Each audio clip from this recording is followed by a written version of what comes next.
Briefings for Britain believes recent proposals submitted by the EU in relation to Northern Ireland may make it more difficult for the UK to diverge from EU regulations.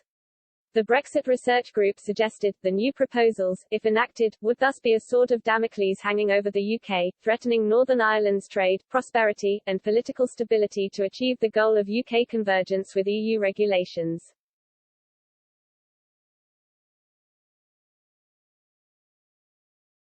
The phrase, relating to courtier Damocles who lived in 4th century BC, suggests someone is in a situation of great danger.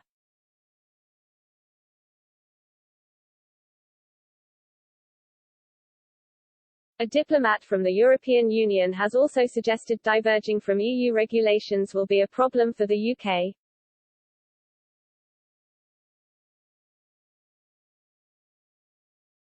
Briefings for Britain has described how Irish journalist Tony Connolly, of RTE, spoke to EU officials, in which one diplomat from a senior EU nation said, divergence is going to be a problem anyway.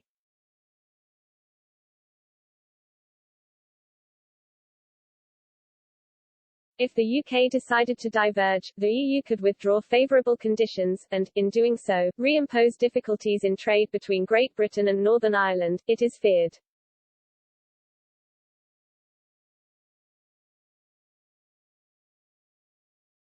Last week, Lord Frost also called for significant change to the European Court of Justice's role in Northern Ireland.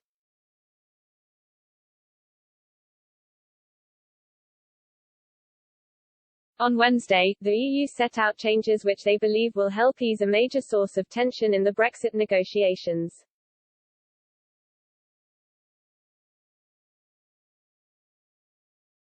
The Northern Ireland Protocol was created to stop border checks between the UK and Republic of Ireland, in the EU.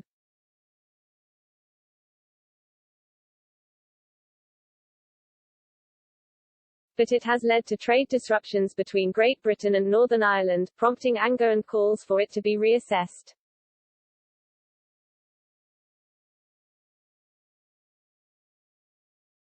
The protocol agreed Northern Ireland, to prevent border checks, would continue to follow EU rules on product standards. But instead checks would take place upon goods entering Northern Ireland from England, Scotland and Wales.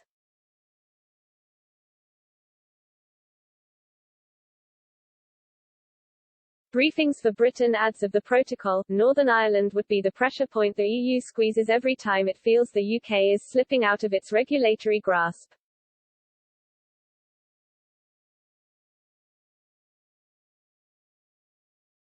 The EU's proposals aim for an 80% reduction in checks on food products, though they say will not be renegotiating the protocol.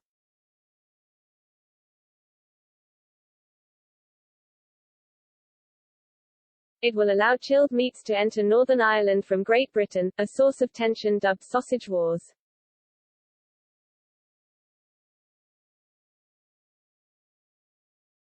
The proposal came after Ireland's Foreign Minister Simon Coveney was criticised over his approach to the row over post-Brexit trade in Northern Ireland.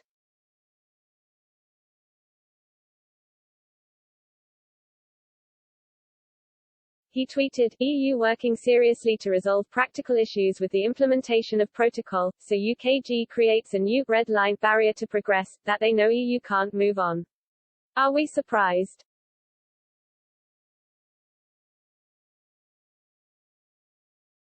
Real Q, does UKG actually want an agreed way forward or a further breakdown in relations?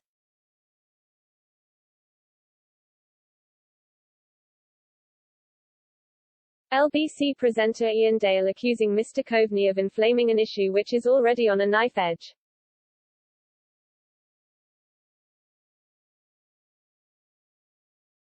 He wrote in the Daily Telegraph, given the issues facing Ireland, the UK and the EU over the Northern Ireland Protocol, you might have thought that Ireland's top diplomat would be careful not to inflame an issue which is already on a knife edge. Not a bit of it.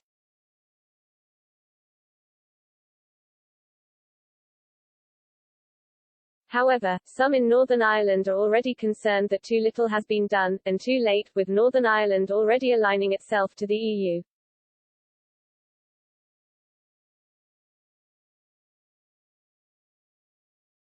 One source in Connolly RTE report said, at a certain point not too far away, there won't be any commercial unionism to save, because companies will all have made their practical commercial arrangements to deliver within the protocol. Most have already done so.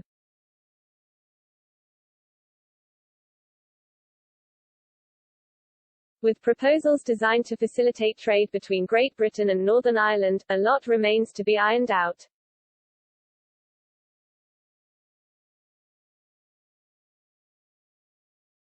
Proposals have already seen a reduction of customs checks by as much as half, and the introduction of national identity foods that would be exempt from control.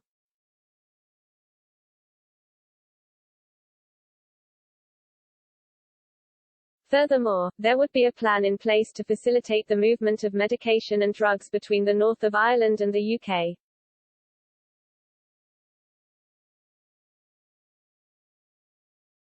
Many saw the protocol review as a victory in the protocol negotiations for Britain, with the Telegraph stating EU surrender in the sausage wars. However, with the final agreement yet to be confirmed, there does exist some resistance.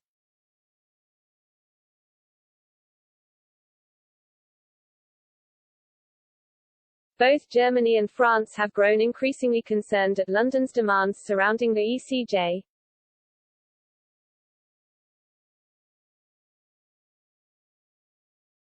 One unnamed EU diplomat said, France is more hardline, Berlin is hopeful but skeptical. There's a huge difference in tone and approach between Berlin and Paris. They're preparing for the same outcome but they don't necessarily advocate the same things.